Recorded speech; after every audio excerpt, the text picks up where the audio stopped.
Finally, we have won. Dr. Diana Twin has finally accepted that we don't have Ebola in Uganda. And Museveni is complaining that they are Breaking news bingi nnyo byenkuletedde olunaku olwaliro. President Museveni wali mu State House akapressure akawulira nkugambye abaana b'enkyukakyuka kye bamukoze abazungu Uganda bagitadde ku blacklist. Kitegeeza ki? Gwe tula wansi okalire agenda kubeera nga mbikunyonyola mu maaso awo nga tubitadde ku mabbali ebya General Muhoozi Kainerugaba okwagala okufuula Uganda nga Burkina Faso ebyama bivuddeyo. Wali omusirikale abyogedde mu maaso awo naye tumukuletedde bino njagala tugiwa obudde nga bw'okiwulira omunankyukakyuka aliyo oba osobodde gishe yalingireko banno naye nga tetunagendayo nyongera okujjukiza video gimpereka like oba omaze subscribing wegatte ak'omukutu gwaffe guno. Kale tuyanziza nnyo mwena abyokumira kuno. Kale katandikirewo nekyatulese olunaku olwaliro. Omukulu His Excellency Yoweri Kaguta Museveni wiiki ewedde yavayo n'akansolinga the Uganda Matters Day gamba nti no 3rd June yavayo n'ategeeza eggwanga lyonna Uganda n'agamba nti no Uganda tulina obuzibu bwa Ebola. Kati abazungu nga we mukimanyi naddala ku ndwadde zino eza virus babeera very active, basobodde okubeera nga bateeka Uganda mu blacklist. Kati kitegeeza abazungu bonna abadde balina programs ezijja okuspendinga wano mu Uganda abakoze eki bakusazizaamu. Kitegeeza Ugandan Tourism Board ebegendagenda muki mu loss. His Excellency Yoweri Kaguta Museveni nkugambye olunaku olwaliro agezezaako okubeera nga asasula media, agezezaako okubeera nga mobilizinga abazungu nga Uganda wetalina buzibu. Yakoze ne video ndoza maswede kubeera nga mugiraba ng'agamba beddala Uganda terina buzibu. Ka video kakano sobola kawulirize. Anybody who has got a fever, please don't travel. Anybody with a fever, don't travel. Stay in your location and report to the health authorities. Then at the border, we check the temperatures in the bus, in the cars, we check the temperatures. And then we guide everybody, even when you are already here, if you get sick, you report immediately to the health center. We shall control it. I've told our people to look at the airline, because people were talking about Uganda Airline. The Vice President will chair a meeting and guide you. Ndowooza President Yoweri Kaguta Museveni mumuwulidde bulungi nnyo. Bonna abali mu FIA mujjukire bulungi Uganda ebadde erilayinga nnyo kwaka kasente aka tourism. America CNN agamba Sky News oluvannyuma okubeera nga bakubaga amawulire oh my god ne Donald Trump olaba naye yatiddemu. Kitegeeza tuli bakusabira Uganda ebyadala abasajja bayinza ogaana okubeera nga batuwa akasente. Blacklist abaana b'enkyukakyuka bali mu kuteeka amaanyi ku White House eya President Donald Trump batadde pressure wali mu European Union Parliament. Kitegeeza ebyaddala Uganda wetutuuse akapressure ako kalina okubeera nga kola ki, kalina okubeera nga kali eri waggulu. Njagala osooka owuliriza ono y'omu ku bakadamu. By the way, this girl is very intelligent. Njagala musooke mumuwulize. Abadde ne reasons ze, abadde ne points ze azenjagala Uganda yonna ewulire era njagala tumuwe obudde. Sooka muwulirize tumale tuyongereyo ebya General Muhoozi Kainerugaba. international medias are circulating fake news, but I have a question. Who gave them news from Uganda? And tell us a reason why you postponed the Namugongo issues. Why did you postpone the Uganda Matters Day if you claim that you didn't have Ebola? And why are you putting in some measures that you refuse those cars from River Semiliki to come? Why are you doing all those things if you claim that you don't have Ebola? And I want to confirm you that USA gave its own people money to come and treat, to build its own clinics and they treat those Ebola people. But you denied that because you wanted direct money and you corrupted. I want to make you remember that in COVID-19, during COVID-19, you took all the money without accountability. Up to now, we have never seen what you have done. Don't think people are not seeing. And you're accusing World Health Organization of spreading false news. But I want to approve you that you are the one who gave them money. But since you are ashamed, they thought they are going to support you and you get sympathy from international community. But you are disappointed. That's why now you're changing. You're colors like a chameleon. You camouflage every time. But I want to improve you that in Uganda, you cannot fool us again how you used to fool our grandees. That is going to be impossible. That is going to be impossible. And I thank all Ugandans for spreading the news. I thank all Ugandans that shared the videos. Continue sharing. One day we are going to liberate our country. Now finally, Ebola issues, we have flopped it. Now it can no longer go anywhere. Now Museveni is in the middle. And it's like, oh, what do you? But no, just leave our chair and go home and sit. We want President Chagran in that chair. You cannot manage the country. You have been corrupt for 40 years. Now you wanted to steal money from international community and you bribe leaders, you buy for us drones, you buy for us tear gas, you buy guns to kill us, but all in vain. God is with us. Thank you, Ugandans. I love you all.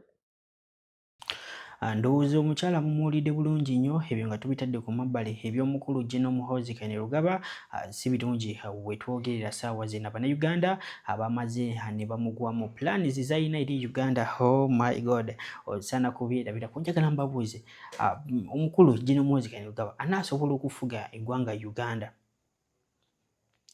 Twebuzeemu mu comment section, njagala kumanya. According to me, asobola okufuga n'Abannayuganda bakooye family rule. That is the fact. Okisegeera asobola okufuga because taata we yakwata obuyinza ng'alina emyaka oba gyali 42 mu 46 96. Kitegeeza taata we yakwata obuyinza ng'ali mu myaka 42. Right now he is 50 something. Kitegeeza naye asobola okubeera ng'akola ki, asobola okubeera ng'atukwatamu. Okisegeera naye buzibu Abannayuganda twagala change. We want a visionary leader, and that leader is not anyone else rather than His Excellency Robert Kyagulanyi Mitembo. Ekyo buli omu agimanyi kubanga abantu aba Uganda be bamulonda. Kitegeera bamulonda okufuga Uganda.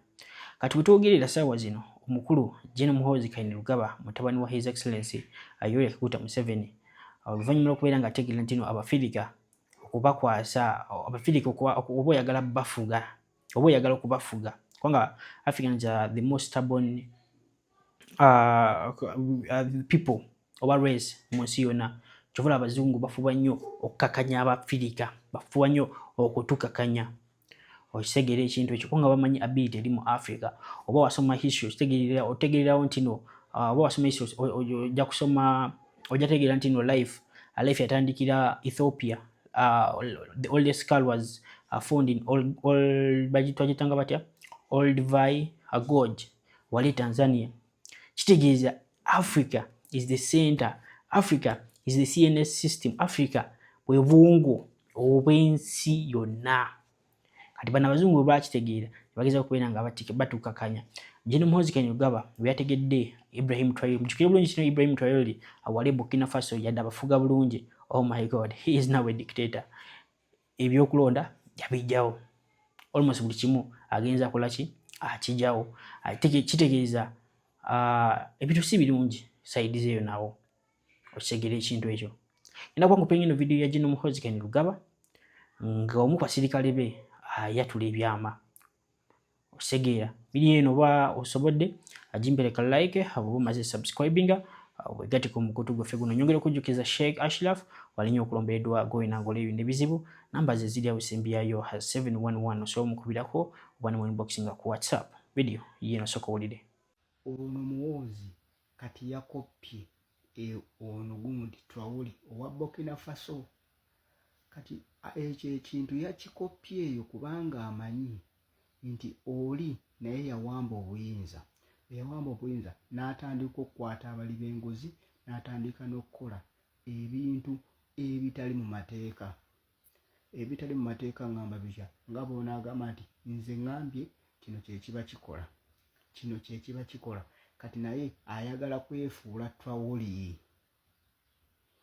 Muhoozi ayagala kwefuula Traoré kubanga yalaba Traoré nti yajja n'akola enguudo, n'akola biki, n'asiba ababadde ababbi, n'akola buli kimu kyonna n'agula obuganzi eri abantu. Kati Muhoozi naye kyayagala okukola.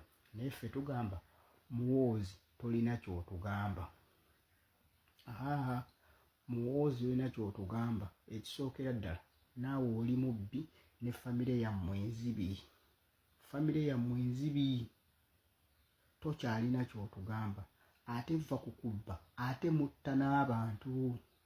Kati tuyinza kuteekamu bwesige nga toli munnayuganda ate nga mutta abantu.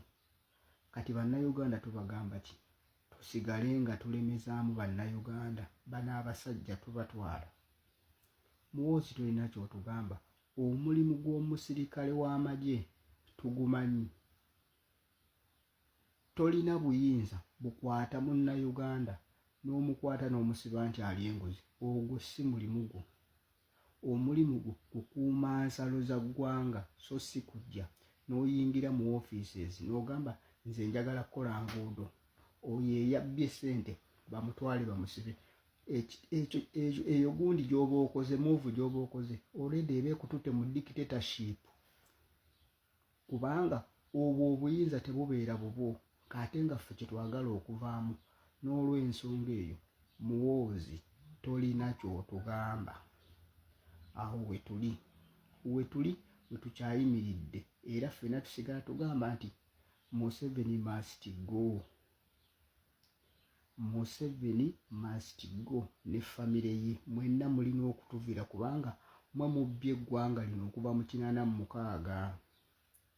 Muwoozi ojjawa Audacity eyogera ku buli bw'enguzi nga Mawanda wa Piero Yuwo baamusanga ne biliyoni 100 cash mu nnyumba, ne bamukwata ne bamunoonyerezaako ne bamusiba. Gwe wennyini n'ogamba bamute kubanga is your friend.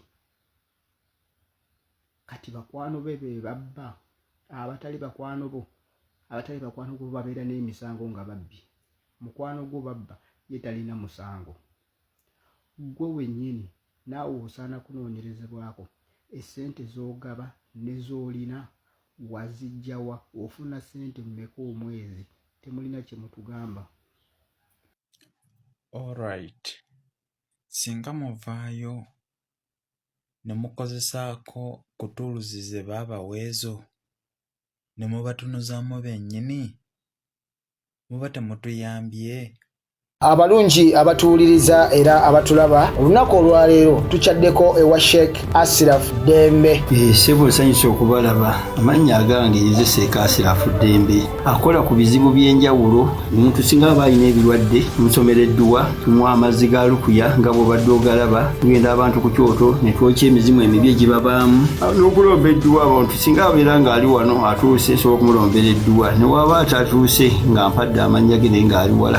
Neetaase enamba yange yeeno eri 0707363711. Nammwe bannyinaffe abali ebweru, oyagala okuba nti oyagala okulombera ku dduwa ng'olina ebizibu, viza zibuze, amaka gakolongotana, ssente zikola zimpita mu ngalo, ojja kumpeereza ekifaananyi kyo n'amannya go, ebyo byokka bijja kummala. Nja kukulombera edduwa, ojja kutereera. Olunaku olusembayo mu mwezi mba n'edduwa ey'awamu ffenna n'abalwadde bange abakadde n'abapya. Salaamu alaikum warahmatullahi wabarakatuh.